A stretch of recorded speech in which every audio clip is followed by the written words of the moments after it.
Hola, ¿qué tal? Bienvenidos un día más al canal. Yo soy Alessandra, este es el proyecto Migo de Valencia y en el vídeo de hoy vamos a compartir unas reflexiones sobre el método Montessori. Si sabemos de verdad lo que es, si todos los que se proclaman Montessori son Montessori de verdad, y vamos por esa línea. A ver qué sale. Empezamos.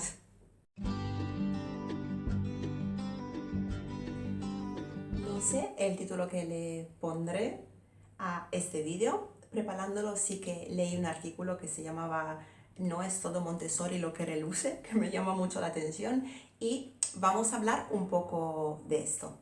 Es verdad que yo soy italiana. Al estudiar pedagogía y al ser María Montessori italiana, la mamé en la facultad.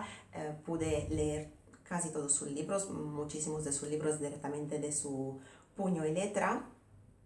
Y es cierto que en los últimos años, sobre todo, me llama muchísimo la atención un poco la marca personal Montessori, el marketing conectado a esa figura, a ese tipo de educación y de pedagogía, y que en muchas ocasiones en realidad lo que nos quieren vender como Montessori o original Montessori no tiene nada que ver ni con lo que ella escribió ni con lo que ella fue experimentando a lo largo de su camino junto a los niños.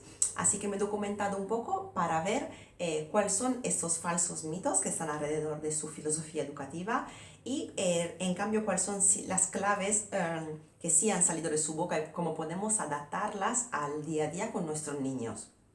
Los autores que se han dedicado a estudiar el trabajo y los escritos de María Montessori insisten mucho sobre la importancia de leer los textos originales.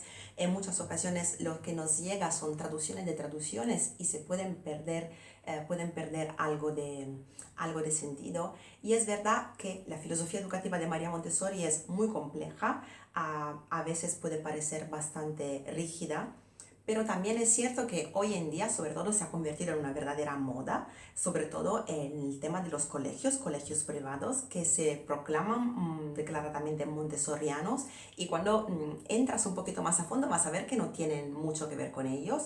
Y también, por el otro lado, la industria del marketing.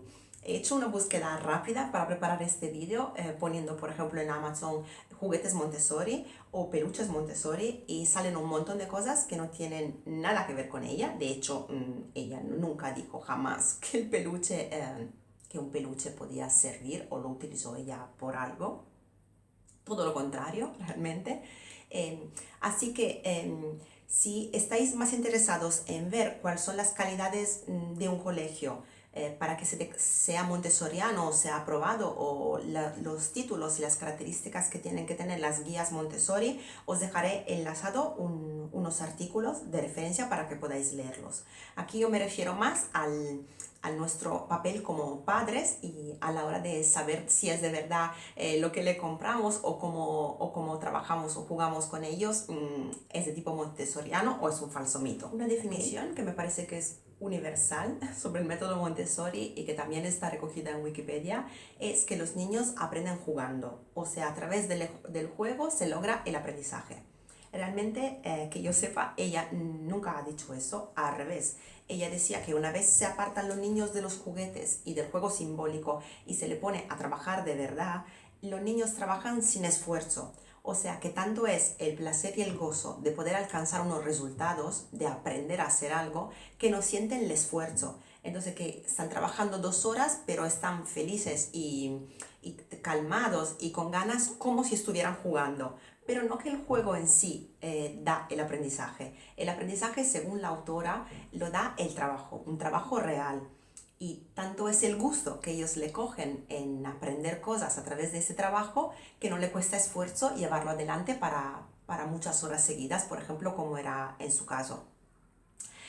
Otro tema muy conectado con eso, por lo que os digo que, por ejemplo, los juguetes Montessori realmente no tienen sentido de existir o de llamarse así, es que ella, al revés, lo que ella hablaba era de la vida práctica.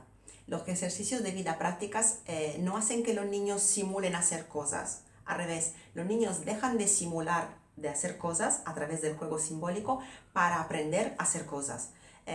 Si lo consigo, os pondré unas imágenes por aquí de juegos que he visto. Por ejemplo, he visto uno de unas zanahorias, no sé de qué material, y con un cuchillo de plástico, de madera o de lo que era, como que cortaba la zanahoria por el medio. Y se declara un juguete Montessori porque te está enseñando a cortar la zanahoria. Para ella, realmente, por lo que sale en sus escritos, era lo contrario. Era, deja el juguete de zanahoria, coge una zanahoria, coge un cuchillo y aprende a cortar la zanahoria de verdad. O sea, aparcaba completamente el juego simbólico para que los niños se dedicaran, dejaran de simular la vida real y empezaran a vivir, a ser los actores principales de su vida real. Por eso los materiales eran adaptados a su peso, a sus tamaños, a las fuerzas que ellos tenían, pero eran objetos reales de la vida real, donde los niños dejaban de simular, de hacer cosas y aprendían de verdad a hacer cosas. Y ese aprendizaje era el que de verdad no le costaba esfuerzo y que podían llevar a cabo sin necesidad, y eso también es muy importante, que el adulto les obligara o les amenazara con castigarles. No había necesidad de que el adulto estuviera encima de ellos, porque para ellos tanto era el placer de aprender que no necesitaban una amenaza o no lo hacían por miedo ni por premios. El premio realmente era el logro. Y eso me parece súper positivo. De hecho, hay una autora que me gusta muchísimo, que es Catherine Lecuyer, que es la autora, por ejemplo, de Educar en el Asombro, un libro que tenéis resumido en este canal. He descubierto que ella ha hecho su tesis doctoral sobre María Montessori y sobre esos falsos mitos alrededor de ella. Y, por ejemplo, nos habla de los juegos interactivos de la pantalla, que ahora hoy en día en muchos centros o muchos colegios que se proclaman montessorianos, como dijimos, luego vamos a ver, y yo también tengo ejemplo de eso, o sea, tengo un ejemplo directo de eso. Vamos a ver, y por ejemplo, combinan el estilo montessorianos con las tecnologías o la estimulación temprana. Cuando en realidad lo que nos dice el autor es que si ella estuviera hoy en día, las tecnologías realmente son lo que más aleja al niño de esa atención plena que sus niños podían dedicar al trabajo. Porque, como hablamos en el vídeo del uso del abuso de pantallas, la gratificación inmediata realmente merma su capacidad de tolerancia a la frustración, de paciencia, y que el aprendizaje es por intentos y errores. Entonces estos niños, sus niños de la casa de los niños, repetían a través de la repetición, aprendían a hacer un trabajo, aprendían a hacer algo y tenían la fortaleza de poder aguantar la frustración porque no habían pasado toda la tarde jugando a la consola o a la pantalla.